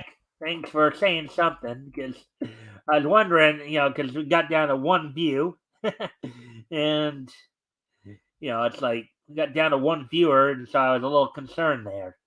Yeah, well, as long as people are watching, I like lurking in streams, and especially a stream like this where people are kind of putting on a performance. It's a kind of a good stream to lurk in, but Yeah. chat's nice too. Yeah. And the invisible hood opens the door. There are some steps. There are some steps going down. The coast seemed to be clear, so here goes. But the opening of the door warns a guard who is waiting below. What's that? Somebody's opening the door. I'll plug the first guy that comes down those stairs. I think the dude's about to get a surprise, isn't he? Oh, yeah. That's funny. Nobody's coming down. Haha. Must be. Wait. What's that on the ground? Footprints.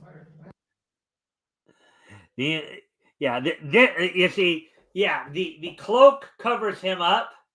It doesn't displace his weight. Yeah, I mean, the invisible hood walks down the long tunnel, heedless of the guard's presence. The ghost-like footprints now cause the guard to faint. Ugh. Meanwhile, in the Green Lizard's chambers, look, Blaine. Look, Blaine paid up, and you didn't, but you'll wish you had. What are you going to do with us? Do with you? We have a few hungry alligators in that swamp waiting to be fed. Ha ha. And look at their faces when they're told that. I don't know. We're going to be fed to glasses. alligators. Crocodiles even. No. It's like they're horrified at the fact that they're going to be gator bait. They're going to be gator food. Right? Croc food. At this moment, the invisible hood enters the room. Not so fast, Mr. Green Lizard. What the? Who is that? Where are you? All I hear is a voice. I am the invisible hood. No one can see me. Your game is up, Green Lizard. Ha!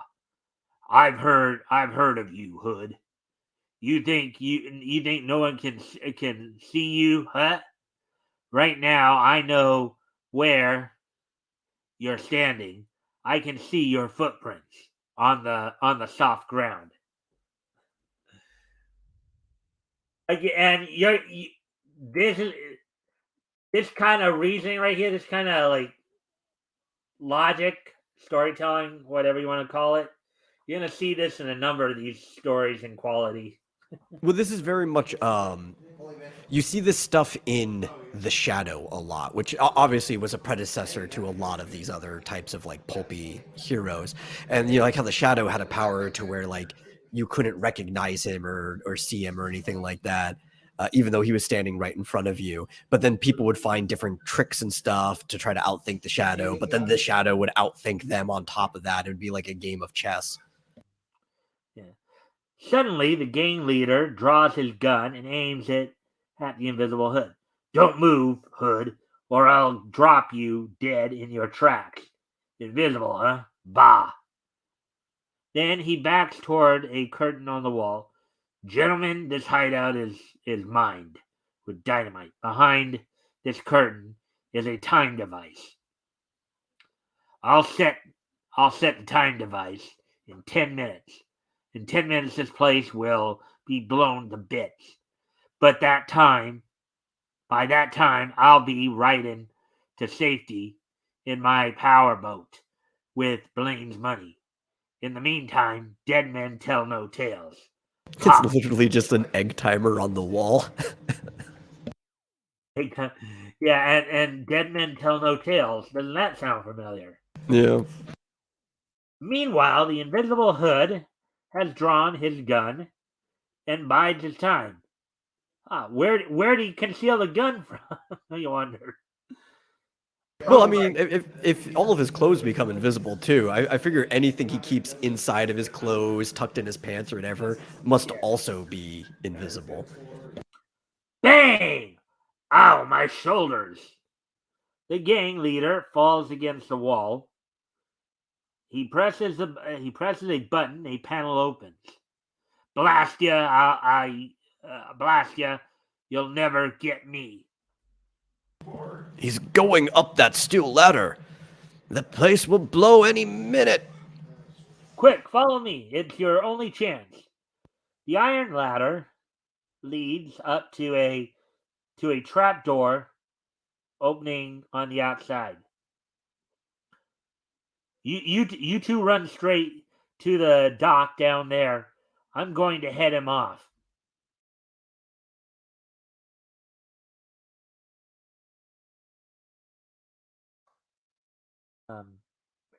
If he knew I was right behind him, he'd be running twice as fast as he is now. Within 5 feet of the fleeing gangster, the Invisible Hood lets go with a flying tackle. Ugh! I had no idea you were the Green Lizard. And you're about to find out why he had no idea.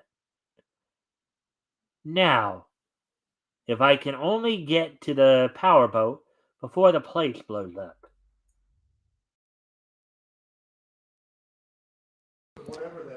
Let's see. Quick, get ready. Somebody's carrying the green lizard down here. It must be the Invisible Hood. Step on it, Hood. A moment later, boom! Let's see. There's the end of the Green Lizard's swamp hideout. Later, Thurston calls up Blaine.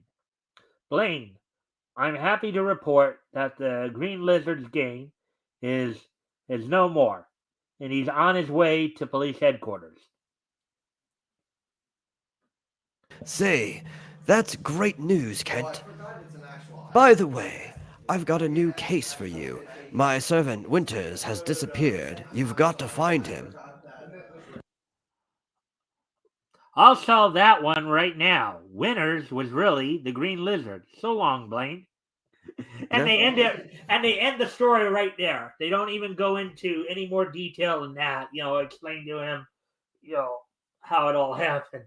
Of course, what more detail do you need? The motivation's obvious, right? Mm-hmm. Yeah.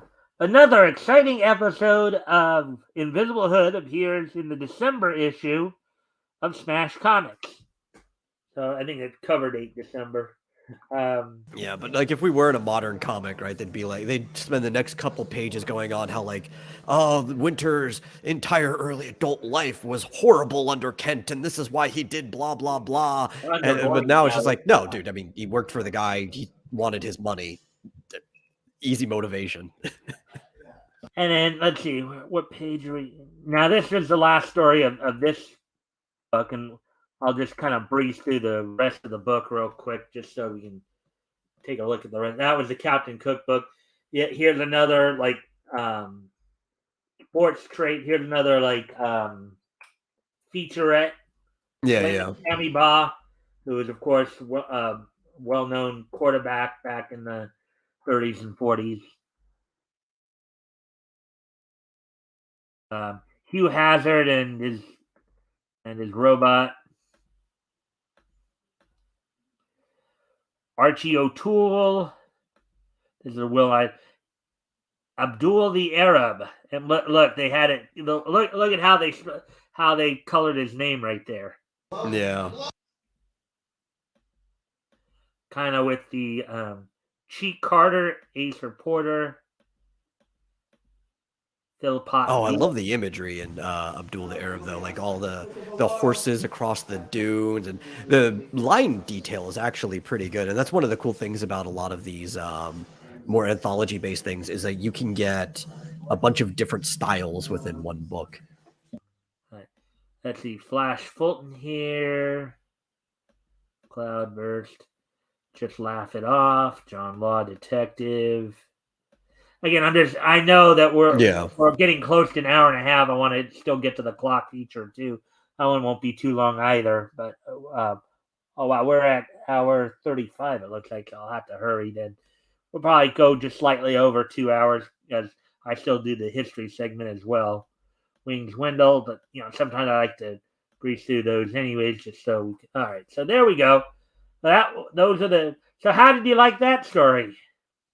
Oh no, that was fun. I liked the first story more, but it was still a fun story. It's your classic little detective mystery that honestly really wasn't much of a mystery. It was just a guy going after a gang, but they worked in. There was a little payoff at the end. All right, so here we go. Feature comics right here. I'm going to use the restroom real quick, so I'll be right back. All right. You can continue at the beginning with it, because I think the clock's at the end of this anyway, right? Well, yeah, we'll get to him in a moment, and I'll introduce. It'll take me while you're doing that, I'll talk to the chat. Those stories were smashing. Rick, with your puns, your lovely puns. Rick, the master of puns. The more he says, the more people run. Just kidding, Rick. Anyways, well, Rick, if you want, why don't you can feel free to share any links you want, because I know you have you want to let people know.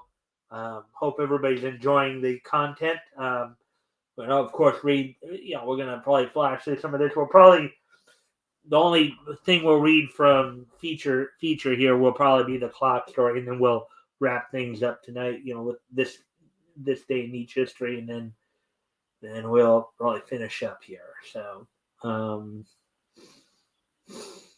yeah. So, anyways, and it looks like Metal's back. Yeah, sorry, I had to run to the other side of the house. I hope I didn't take too long. No, it didn't seem too long at all. So, anyways, let's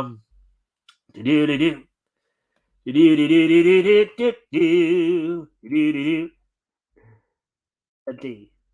Oh, there's another woman right there. You wanna Bungles here. You that's the wife right there. You want to take that right there? Sure. George, you've made a touchdown, but you forgot the ball. Feature comic starring the Bungle family, the Bungle boys. Also starring Joe Palooka. The Clock.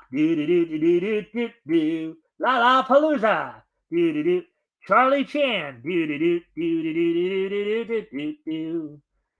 And also featuring Jane Arden, Ed Brandt, Mickey Finn, Captain Fortune, Toddy, Rance Keene, and Dixie Dugan. You notice how some of these names were like word puns? Like Yeah. Joe Palooka, Lollapalooza. So I mean, it was. What I liked about this one too, as I was flipping through, which we'll see when we get in there, but you can already see it from the features. This is the type of little like anthology mag that has a little of something for everything. Like you might not personally have been interested in all the stories, but you might have picked it up because there was your favorite thing that kept going. There was something like a boy would like, a girl would like, maybe an older person would like too. Right. Well, this right here was one of the more mixed anthologies of the time. You had like The Clock. I think Captain Fortune, Rance Keene. those were more original features. And a lot of the other stuff, like Joe Palooka, Dixie Dugan, Mickey Finn, the Mungle Family, those were reprints. So this is one of the few, like, true, like, mixed anthologies, because you had a mix of reprints and original stories in here.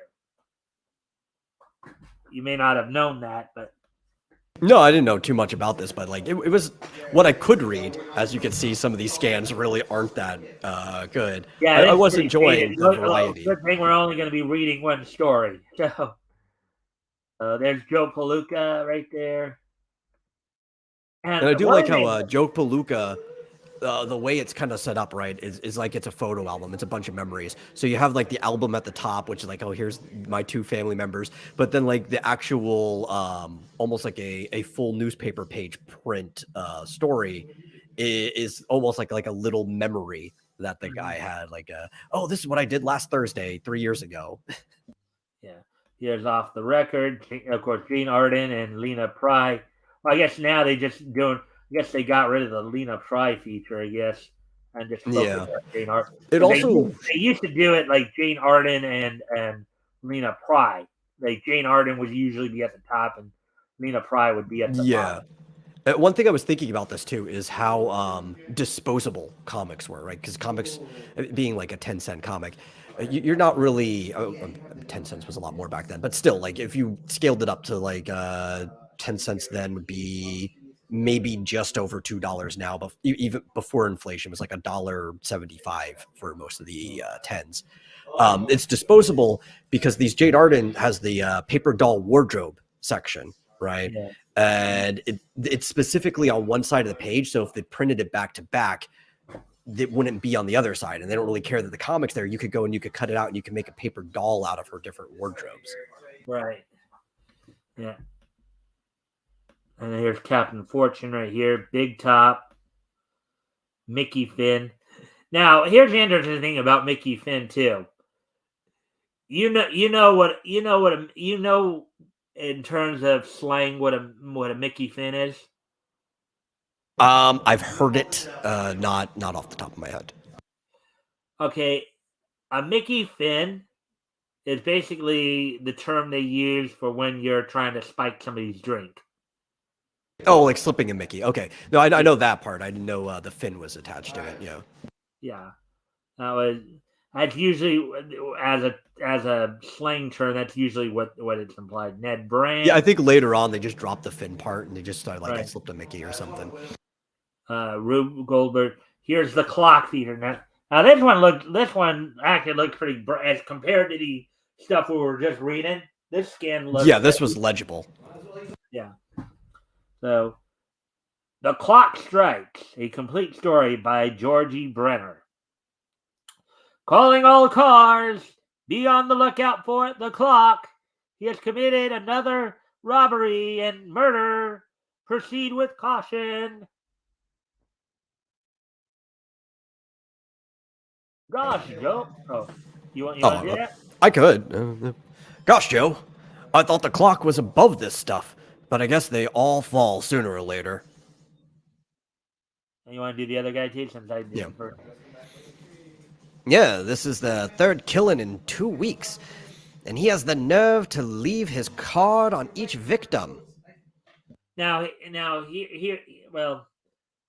here's kind of a little tidbit. You know, if you read enough of these stories, read enough of these clock stories, and this is another time when this is kind of a key plot point.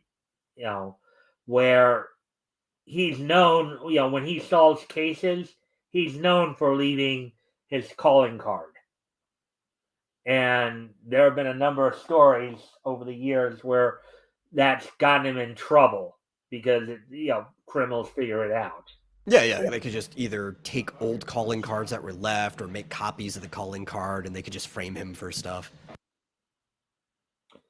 Meanwhile, in the home of Brian O'Brien, alias the Clock, proceed with caution. Another one. Oh my God, that is the most Irish name I could think of. Brian O'Brien. Yeah, it's literally the same name, and he's named after the first king of the Ulster cycle, O'Brien, which is where the name O'Brien comes from, and almost everyone named Brian. I'm just laughing. Like, you could not think of a more Irish name than that. And they spelled the two Bryans. The first name spelled with the A, and then the last name spelled with the E. Yeah. Another one. Whoever is framing me is sure making it look good. Murder and robbery. Robbery. I've got it. This isn't a frame up as much as it is a shield for this thug to work behind.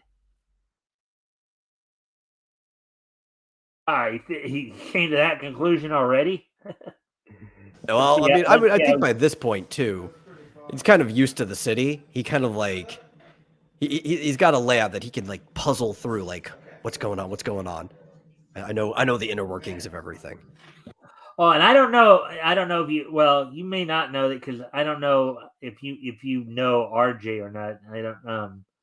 RJ Carter from Critical Blast. We've talked a couple times, yeah. He actually recently participated in an anthology where he actually wrote a Clock story. Oh, nice. Yeah. Clock was one of those public domain characters that was brought back in the early 90s by Malibu Comics for a while there. And then, and it's still public domain, obviously, but once something's public domain, it doesn't leave it. Let's see. To date, he's stolen about $250,000. I think I can bait a trap for him, and at the same time, clear the name of the Clock. The next day, in a rooming home on the east side. Now, you know what a rooming house on the east. Now, you know what a rooming house is, right? I'm assuming it is identical in definition to a boarding house. Boarding house or apartment building. I'm more used to that name for it, but yeah, I've got a picture. I know what a boarding house is. Wow. Yeah. Oh, you want to do that one? Yeah. Okay. Let's see. Found. Kema's bag containing a number of diamonds, rubies, and emeralds will return to owner on identification. Call, I think it's P130030 or write Ezra Mile, 271 Oaks Road, City. I'll pay this guy a visit tonight, and it'll be my last job. With them stones and what I've got from the other 3 jobs, I can skip to South America and live like a king. Now the real Clock can take a rap. Yeah, that was a pretty common thing back then too. Where would criminals try to escape to in these things? South America, right? It's easy to get there. Your dollar goes a really, really long way, especially given this time, like Panama had recovered from what we did to them a few decades earlier, but it's still poor. You could go there and live like a king pretty easily. Yeah. That night, there's a place. This is gonna be a cinch. No, it's the same guy. Oh. Yeah. Oh, the guy from before? Yeah. Oh. Okay, well, read it. That night, you read it then, because I'm sorry. Yeah, there's the place. This is going to be a cinch. Come in.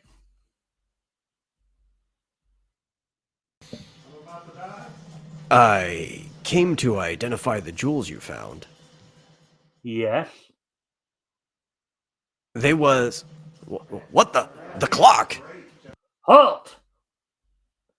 And the Clock heads for the roof.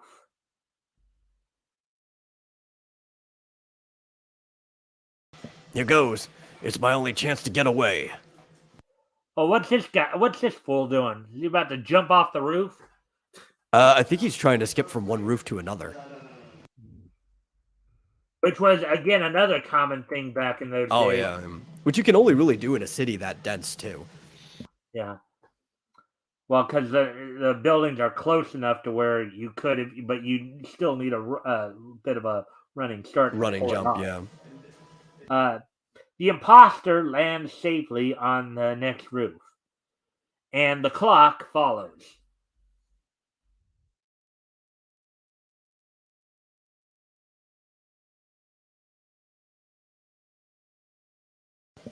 Oh, oh, Ouch! how safely was that? That's gotta hurt. I mean, that's gotta hurt for number of reasons. Oh yeah, yeah. The impact from breaking through the glass, falling on the other side. He probably got some glass in him. Uh-huh. I mean, not just the damage from the impact, but also going through the glass and the shards of glass cutting into your Yeah, skin. yeah. It's not pretty. No. Of course, they didn't really scratch him up too badly from it, but again, that may have just been the art style back then. That would have been probably a little bit harder to put scratches, cut marks Yeah, on. yeah. Plus, Especially with plus, how small it is already. yeah. I'll get him before he comes to. Okay, Hulk, your game's up. We'll go over to my place. There's more privacy there. Oh boy, how do you think people would react to that statement today? I don't know. The way people are, they might think they're doing a little more than what he's planning on doing. Yeah. Anyway, inside the clock's hideout. So you still refuse to talk, eh? Yeah, and you can't make me. Can't I? See the rat in that case? Well, he hasn't eaten in over a week. Now, what do you think he's suggesting there with that statement? Oh, I think he's suggesting torture, using the rat to nibble away at parts of his body because of how hungry he is. Uh huh. Yeah, that's probably not a good thought to be having, huh? uh, if I were to tie you down on your back and place a metal bowl over the rat, or wait, yeah, a metal bowl over the rat on your abdomen, then Yeah, yeah. apply heat to the bowl. Do you know what would happen? It would be so uncomfortable under there for the rat that he'd gnaw his way out, and it wouldn't be through the metal bowl. Um, now, do you talk or do I? Oh boy. Yeah. I mean, Oh boy. it's only common what happens. Like, well, he can't chew When through you're the metal bowl, fine but he there, can right? get through your flesh. The rat will probably eat through his stomach into his guts. That ew, right? Now, also, he's trying to get into his head because realistically, the rat wouldn't try to go through the person, even if it's hungry. He would probably still take some away, but he would try to go through the nearest exit, like a dog digging under a fence, right? But God, it would still be bad regardless. It probably would not be that comfortable of a feeling to say. Yeah. Having also already having a rat gnaw on you probably is not something you're going to probably be screaming in pain from. Yeah. But also, this guy's not thinking logically, right? He's already tied up. He knows the rat's hungry, so he doesn't even know that like a rat would try to get through the crack between him and the bowl by digging at his flesh. He's just thinking that the rat's going to go straight through the abs, like through the bottom and stuff. So it's good to get inside somebody's head like that. Yeah. So Rick is saying, "I am known as the Punisher." There's, when I was saying earlier, how he's like the king of puns, Yeah. Well, that's another funny thing too. Speaking of the Punisher, is this reminds me of some stuff that the Punisher does way later on when they try to make him a little more family friendly instead of just straight up killing when he does like some torture. Like if you remember that one Punisher movie where he used No, I don't, because I the never saw the Punisher movie. oh well the first Punisher movie, not that great of a movie, but it can be enjoyable. There's a bit in it where he takes a popsicle and he also has like a piece of meat on the side. So he's like using like something hot like a hair curl or whatever to singe the meat to make it smell like burning flesh, but he's putting the popsicle against the person he's torturing's flesh because it would feel cold at first. So he's smelling burn. He thinks he's burning him, and he's getting inside the guy's head, even though he's not actually hurting him at all. Yeah. All right.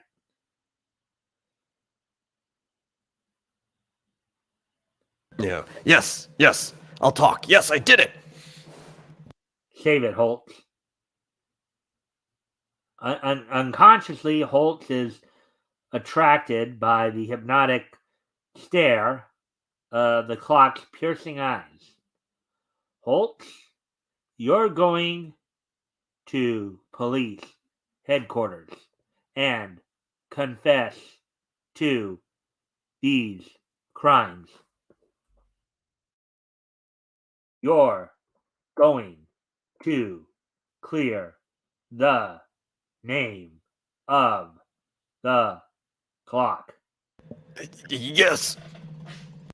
20 minutes later, in front of the central office, go in and ask for Captain Kane Holtz. Yes. Now you know why I'm speaking that way? Because he's doing it like a trance, like a hypnotism. Well, he's like trying a to get trance, each but also the word into it. right there. Yeah. Yes, I'm Captain Kane. Well, I'm Fingers Holtz. I'm the one looking for you. I'm the one you're looking for.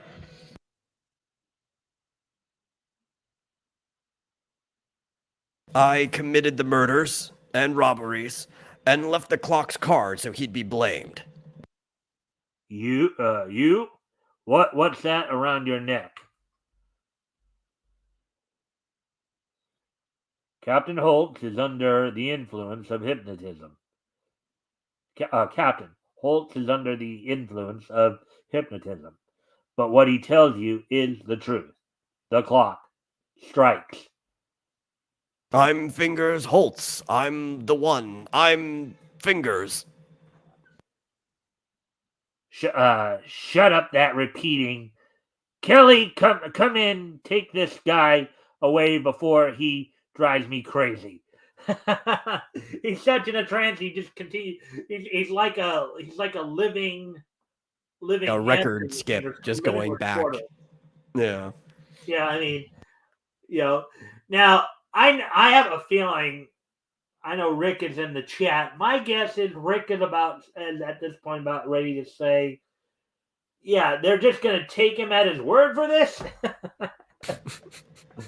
Well, the clock has a reputation at this point in time, though. So, have you read the clock before? I mean, before this story. Yeah, I've read a couple features of the clock. Not in the magazine, mostly just on like archives and stuff like that. But I'm familiar with the clock. Okay. Another exciting episode of the clock in the December issue Feature Comics. Now I know let's see, where are we at on time here? An hour 50. So we're almost at the 2 hour mark, anyways. As I said, if there was time, I would have probably done a few more stories, but we kind of hit upon some featurettes in the other book, anyway. So we're done. And they were, for the most part, all fun stories that we read. So I mean, the classics hold up. Yeah. Well, and again, that's one of the reasons why I do this. I mean, again, I'd like to see more people in here and engaging, but hopefully I'll get there at some point. Because I think when you look back and see not just what inspired the previous generation, but the generation before. I mean, the kids of this generation, inspired that next generation, the generation that was probably most of our maybe parents, you know, Yeah, and yeah. then our parents, of course, inspired our generation, you know, and then of course Yeah, and we sometimes are there's a inspiring. generation gap, right? Where it's Huh? like your generation was inspired by something, but you don't necessarily know what inspired the one that inspired you, so you have to go back and look at it. Yeah. All right. Well, today is Friday, April the 7th, 2023. So we're going to go ahead. We're going to do this day in each history, and then we are going to wrap up as we are coming up on 2 hours here. So I hope you enjoyed it all. Metal. Oh yeah, it was fun. Yeah. So 1953, And I 2003. always love doing a little bit of voice acting. Yeah. Well, I'm glad. 48. 48, and then I'm just reminding myself a few things. Okay. And then 98, 48, 3, and 53. Okay. So without any further ado, let's take a look back at this day in Neat history. History! With that, let's see now. So first off, I'd actually like to wish a happy birthday. Actually, I'm going to wish a couple of birthdays because I missed out on one yesterday that I kind of wish I had a chance to um, also wish. But just give me a sec here.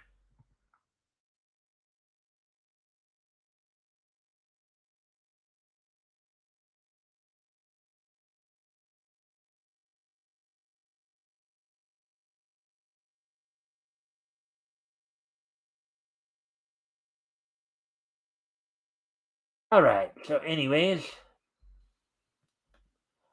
first off, I'd of course like to wish a happy 75th birthday to Michael Hirsch, who is a Belgian-born Canadian producer. Um, he has been a significant figure in the Canadian television industry, or more specifically, children's programming since the 1980s, with his most well-known role being the co-founder of the animation studio Nelvana. A happy 75th birthday to the co-founder of Nelvana Productions, Michael Hirsch. Also, I'd like to wish a belated birthday by one day to Canadian voice actress Kathleen Barr, who turned 56 yesterday. Um, Oh, yeah. One of our more well-known roles that people might remember is she voiced Evil Lynn in the 2002 He-Man and the Masters of the Universe cartoon. Not to be confused with the 80s version. This is the 2002 version I'm talking about, or the 2000s version. So Which happy, is happy one of belated to, the huh? so it's one of the few like remakes or remasters that I actually enjoyed. Because while I mean it didn't do everything perfect, it kind of kept the spirit of the original very well, and I think that's what you have to do when you do a remaster. Yeah. Well, the thing too was it was that remake, as you said, was done back in 2002, not today when they're trying to push agendas and trying to really pushing agendas at the cost of canon. Yeah. You know. Well, and they did one thing that I thought was very important that I thought improved the story is Prince Adam was kind of a twink when he wasn't He-Man. Because the one thing that always bothered me about He-Man is that Prince Adam and He-Man look identical aside from their outfits. Like nobody's not gonna just put two and two together. That's He-Man, you know? Well, what you have to remember too, when the original He-Man was made back in 1983 when Filmation, they were specifically that show. Now, the 2002 was probably targeted more towards well, it wasn't an adult cartoon per se, but basically targeted towards older kids, whereas the He-Man series of the 80s was targeted more towards kids. Yeah, yeah. You know, Well, kids and were it was not also expected heavily to, rotoscoped. they wouldn't pick up on some of the things. I mean, if you remember, like in both He-Man and She-Ra back in the 80s, they even had at the end of the episodes the little PSAs involved too. Yeah, You yeah. know? But I think the bigger thing too is that the show was so heavily rotoscoped that most of everything was done by real actors and then they animated over them. So it's like we're not going to get a different actor for both versions of He-Man. It's just going to be the same guy. Yeah. So Well, back in the Filmation version, it was John Irwin who provided the voice of both Prince Adam and He-Man. Yeah. But anyway, so as I said back, happy 75th birthday to Michael Hirsch, the co-founder of Nirvana, and happy belated 56th birthday to Kathleen Barr. Yesterday was her 56th birthday. So, anyways, moving on to the next piece of niche history here. Let's see.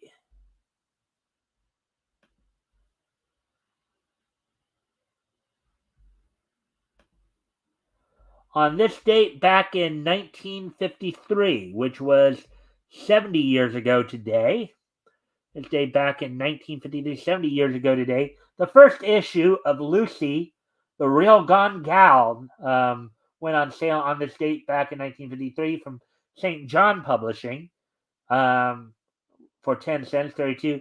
Now, I remember doing an article recently, covering an interview from Al Jaffe on Bleeding Fool, where one of the things he talked about was how there, as the superhero genre was starting to die down in the late 40s, early 50s, one of the things that was picking up at the time were a lot of these like teeny bopper, teenager type, slice of life type comics. This being one of them. I think this particular book only ran 6 issues, but started out with the first 4 issues as Lucy, the Real Gone Girl, and then the last 2 issues were Meet Miss Popper, right? Yeah, because I think that's also about the same time, years later, but within that frame, that you really start to see things like Archie and stuff blow up. So that's like it's an era change where that's what a lot of people. Well, are yeah. interested in. 53. You know what happened in 1954 from comics history, right? You remember what happened in 1954? Maybe not off the top of my head, date wise. Well, I'm not giving the specific date, but it was in 1954 that the Comics Code Authority came in. Oh, okay, yeah. Partly due to the works of Dr. Frederick Worthen and his book Seduction of the Innocent. I can never remember the exact year the Comics Code Authority came out. So yeah, it was 54.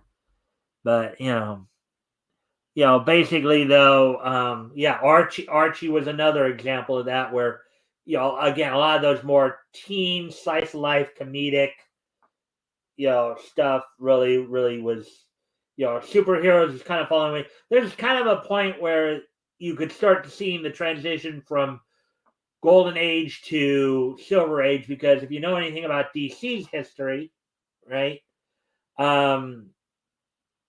Technically, the start of DC Silver Age is slated to be Martian Manhunter's first appearance in 1955. I don't remember the specific issue, but it was in Detective Comics. And that was said to be the official start of the Silver Age, even though you already had some quote-unquote Silver Age Superman and Batman stories already happening even as early as 53 here. They were already starting to make that transition. So, anyways, on this date back in 1953, the first issue of Lucy, the Real Gone Gal, and that was another kind of piece of lingo from, when basically you're saying somebody is like real gone, it's like they're like outrageous or really out there. That's where that term came from. So, anyways, moving on to the next piece of niche history.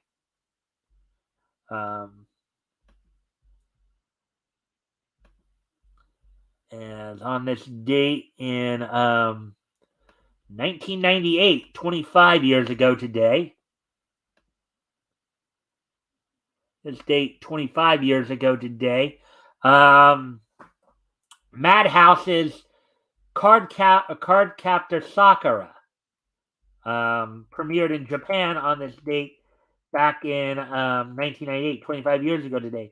When I remember this. What was that? I said I remember this. Yeah. Of course, in the States, when they did eventually dub it, it was dubbed by when it was like airing on Cartoon Network and it was dubbed. It was Kids WB originally, and then Cartoon Network picked it up after Kids WB started to fade away. Yeah. But when it was dubbed, it was actually dubbed up in Canada by, I believe it was the Ocean Studios staff, that Ocean Studios voice actors and actresses that were dubbing that. So on this date, back in 1998, 25 years ago today, was the original premiere of Cardcaptor Sakura. Of course, we knew it in the States as Cardcaptors. Yeah. So, anyways, and last but not least, the last piece of niche history, as we will start to get wrapping up here.